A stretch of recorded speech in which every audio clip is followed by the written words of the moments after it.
uma série de Botafogo circunstâncias. ganha também o Carioca de 2013, se eu não me engano. Sim, a gente ganha em cima do Fluminense lá em Volta Redonda. Numa jogada treinada. O do Rafael O Marques lance também, né? o gol, uma jogada muito treinada, e a gente tinha o hábito de apresentar para os atletas as nossas ações de treinamento na pré-eleição. É mesmo? Então, tudo que a gente treinava, a gente filmava e apresentava Rafael Marques tinha até musiquinha. como objetivo. E é interessante a questão do Rafael, que ele ficou um bom período sem marcar, né?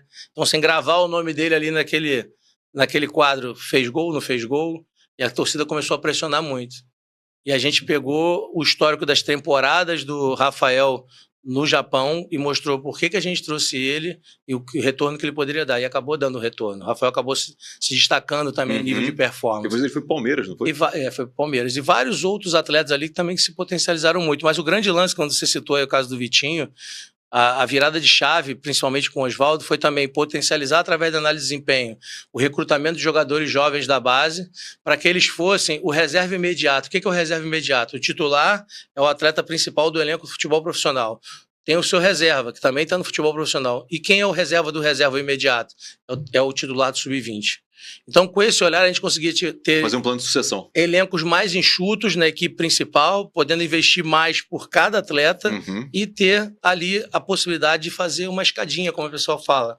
Aí daí a gente conseguiu potencializar a subida e a valorização desses atletas, como o Gabriel, como o Dória, como o Vitinho, como o Sassá. Por que tu acha que o Vitinho não foi mais além? Porque ele não foi mais além? O que tu acha que pode ter acontecido? Eu tava formulando a pergunta do Vitinho aqui também. Sério? Tem muita curiosidade. Eu acho que eu me corrija se eu estiver errado, tá? Eu acho que o Vitinho, a questão dele do Flamengo, trazendo já pro Flamengo, eu acho que ele teve muito sucesso no Botafogo, acho que ele foi muito bem no Inter, tá? Por mais que o Inter tenha caído, acho que ele foi o destaque do Inter ali. Sim. Né? E no CSK também ele foi muito bem, tanto que ele vem pro Flamengo com as cifras que foram. Eu acho que o Vitinho... Pampas de maior venda, a maior compra da história do Flamengo na época. O Vitinho acabou sendo refém desse status. Da compra mais cara da história do Flamengo. Você acha que isso pode ter atrapalhado o Vitinho a ter ido, quando digo mais além, a pegar uma seleção, algo do tipo assim, cara? Não, o rótulo de ter sido mais caro, eu acho que não. Tem que pensar e conversar com ele qual o nível de ambição que ele tem, porque potencial... Não, eu sempre achei o Vitinho... É assim, indiscutível. A gente tem circunstâncias, eu tenho inclusive registro disso, que às vezes eu uso num curso, a questão da ambidestria e o potencial de finalização de fora da área. O Vitinho, na base, era o único atleta que tinha condições de finalizar tanto de perna direita quanto de perna esquerda, chutando de fora da área. Eu tinha um gol dele na base e tinha um gol também no Carioca, que eu separei os dois. Dos dois gols, no bico da grande área, do lado esquerdo do ataque, um ele corta para a perna direita com a esquerda e bate, e o outro ele tira o marcador com a perna direita e bate cruzando com a esquerda. Profissional pelo Botafogo, foi, eu lembro. Aí eu falei assim, pô, cara, quem é que faz isso? Nessa idade aqui. Então o potencial dele é absurdo, capacidade de finalização. E ele também entrou naqueles estudos que a gente fazia de como os gols acontecem e qual é o diferencial que cada um atleta tem para fazer esse índice aqui melhorar. Então o Vitor, ambidestro, o Vitor com potencial de aceleração também muito boa, só que era um cara que às vezes prendia a bola de forma excessiva. Teve várias circunstâncias que o Seedorf impactou de uma forma muito positiva quando a gente estava na sessão de treinamento e tinha situação de bola parada, e às vezes a gente fazia treinamento de bola parada sem oposição. Ou seja, você cruza, o cara só ataca a bola, não tem nem marcador, é só para ir numa progressão, né? Faz sem marcação e depois entra a marcação. E às vezes ele estava um pouco disperso. Aí o Seedorf chegava, dava um esporro nele e falava assim, ô, presta atenção, garoto. Tá todo mundo aqui, coisa e tal. Então, ele apertou muitas vezes o parafuso do Vitor. Eu acho que grandes treinadores enxergavam muito o Vitinho como um ponta, substituto do Bruno Henrique.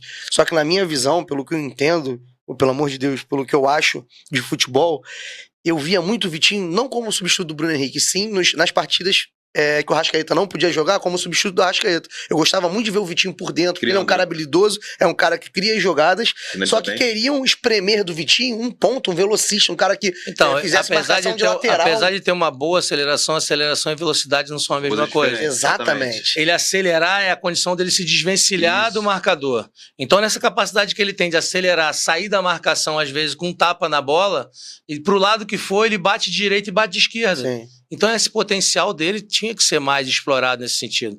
Mas entra uma série de circunstâncias, né? Do elenco, das ideias do treinador, mas ele conseguiu performar bastante com a gente lá no Botafogo. Não tem como falar que o cara não deu certo, né? Ele é uma pessoa que deu certo no mundo do futebol, conseguiu altas cifras na vida, um cara independente. Assim, pela projeção, mas, tipo assim, de seleção brasileira, grande tem uma história do Vitinho que é muito maneira. Muito, muito, muito.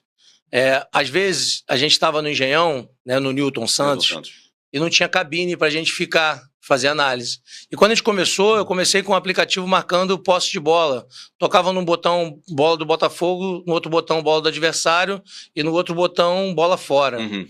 Só que aquilo ali já estava muito elementar. E eu cheguei pro Flávio, que era fisioterapeuta, e falei, Flavinho, tu consegue apertar esses 3 botões? Tá de sacanagem. Eu falei, então, tu aperta esses botões aqui que eu vou colher outros dados.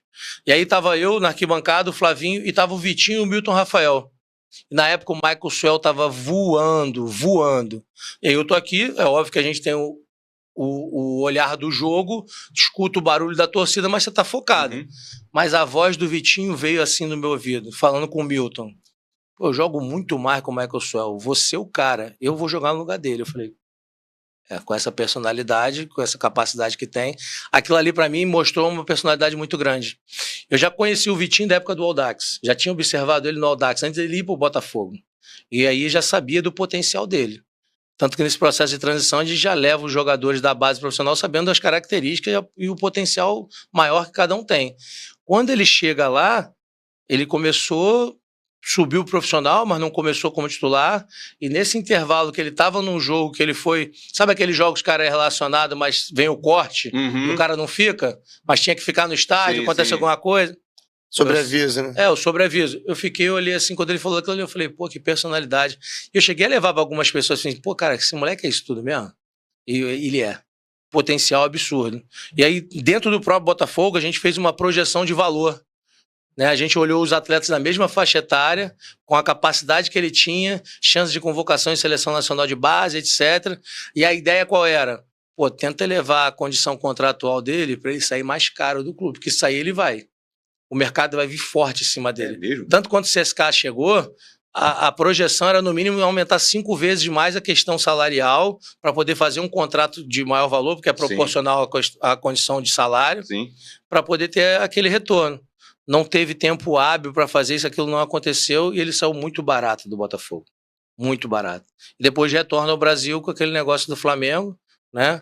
De uma forma assim absurda. Depois no Inter 45 também. milhões, se eu não me engano. Depois no Inter também. Mas tem vários casos bem interessantes de atletas que a gente conseguiu valorizar lá no Botafogo. Tanto da base quanto aqueles que chegaram depois. Acho que foi um dos maiores, acho, né?